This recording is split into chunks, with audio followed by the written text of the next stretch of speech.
Synthèse des travaux de la journée du 12 juillet 2016.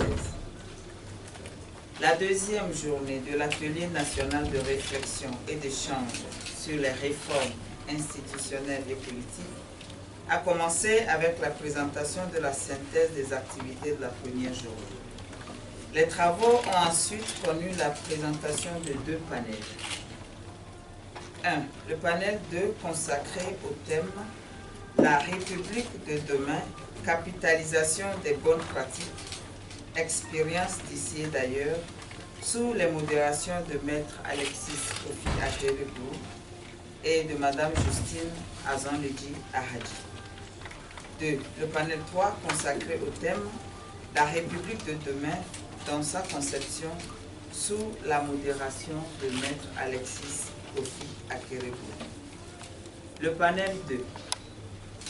Le panel 2 consacré au thème « La République de demain, capitalisation des bonnes pratiques, expérience d'ici et d'ailleurs » est subdivisé en deux sous-panels. Le panel 2A, partage d'expérience sur la mise en place d'une politique de réforme. Panel 2B, partage d'expérience sur la mise en œuvre des réformes. Le panel 2A est composé de M. Tikonimbe Kupokwa, juriste et enseignant-chercheur à la faculté de droit de l'université de Lomé, et de deux experts, M. Joseph Obeng-Poku, expert du Ghana, et Abdelak Mouchadak, expert du Maroc. Ce panel est placé sous la modération de Maître Akeregbu. S'étant fondé sur l'importance de la révision constitutionnelle dans le processus de réforme institutionnelle, M. Kupokwa a analysé successivement la procédure unilatérale de révision qui lui semble risquée et celle dite concertée qui lui semble souhaitable au regard du contexte actuel. Pour le second présentateur, M. Joseph Obeng-Poku, le mouvement des réformes commence par l'intention d'éliminer les obstacles au changement, ou du moins d'améliorer les résultats du changement. Il précise que si les réformes émanent des hommes, elles sont délibérément voulues et planifiées. Elles ne sont ni naturelles ni accidentelles. Enfin, se fondant sur l'expérience marocaine, le troisième orateur, M. Abdelak Mouchadak, a résumé l'histoire du Maroc avant et après 1990. D'après ses propos, la première période a débuté à l'indépendance du Maroc en 1956. Elle fut caractérisée par des violations des droits de l'homme.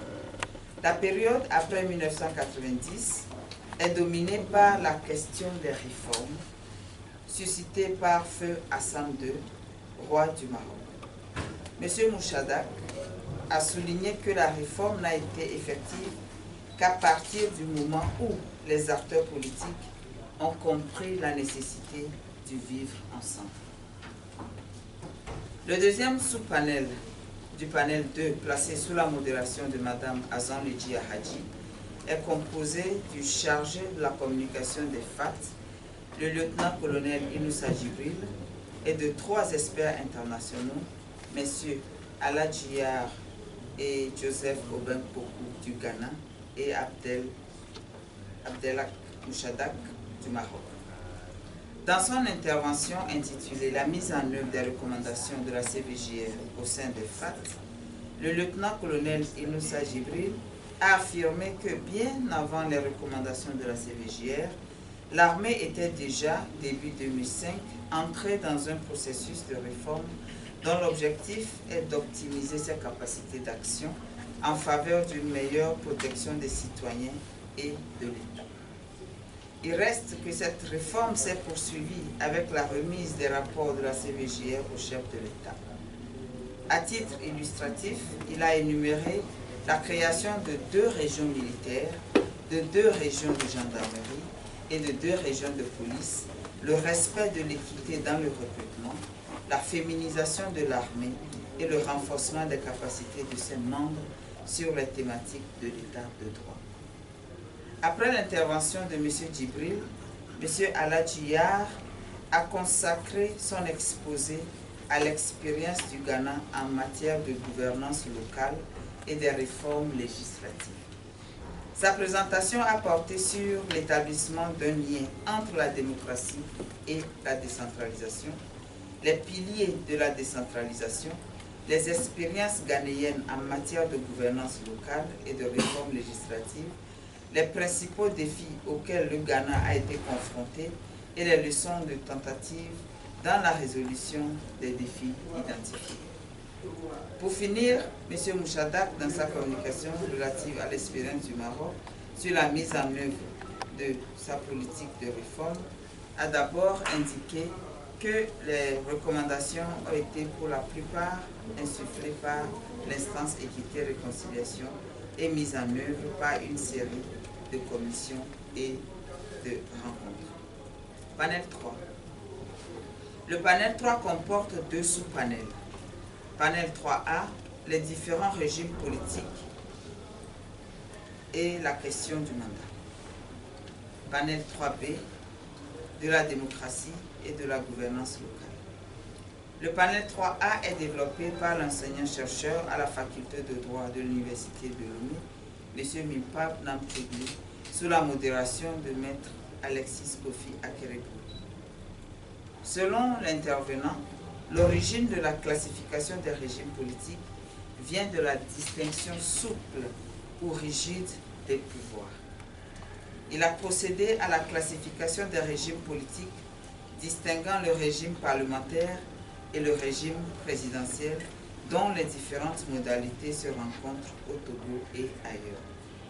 M. Namtjougli a fait le constat qu'en Afrique, les difficultés en conflit politique tournent généralement autour du régime présidentiel et surtout de l'exécutif. Faut-il donc continuer avec de tels régimes? S'est-il interrogé avant de conclure en explorant la possibilité d'un régime parlementaire caractérisé par la neutralisation de la superpuissance présidentielle. Le panel 3B portant sur le thème de la démocratie et de la gouvernance locale sera développé dans la matinée du mercredi 13 juillet 2016, conformément à l'agenda des travaux de la matinée. Je vous remercie.